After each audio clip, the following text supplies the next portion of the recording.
Hello mga cravings, for today's video, gagawa ako ng money cake pero ito sumasayaw ako dahil natuwa ako at napaka-flat ng aking binili. Hindi na natin kailangang tabasin or bawasan yung ating cake. Ito po yung aking bestseller na cake, ang Super Moist Chocolate Cake at nakagawa po ako ng tatlong 7x10. Nagawa naman po ako ng edible flour, gagamit po ako ng silicone molder. Nilagyan ko ng Chef Master na rose pink yung ating whipped fondant. Yan po yung ilalagay kong topper sa ibabaw ng ating money cake. Next na gagawin ko ay edible macaroons. Dahil wala akong molder ng ating macaroons, hinulma ko lang po siya sa cookie cutter. Pandikit na ginamit ko po dyan ay water lang po at gumamit po ako ng toothpick para magkaroon ng konting details.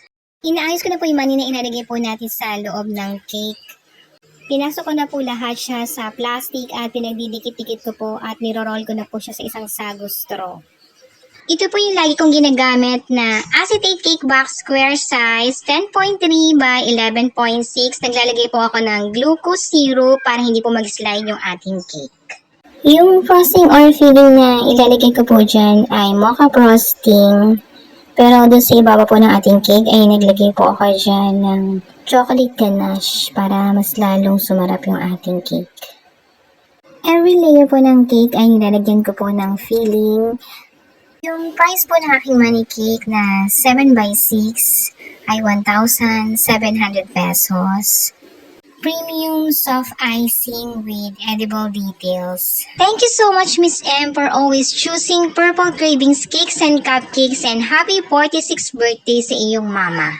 Kinukat ko na po yung paglalagyan ng money, kaya kinakat ko yung ibabaw ng ating cake.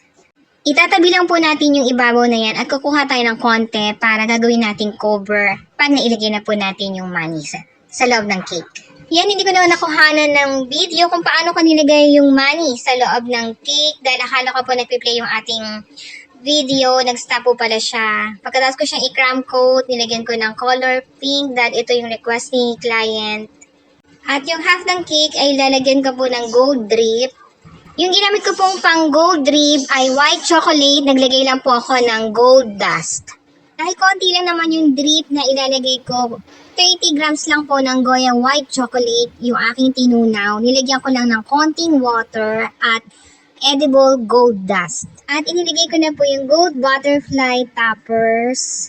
Yan, konting kembot na lang at matatapos na. Ready to deliver na.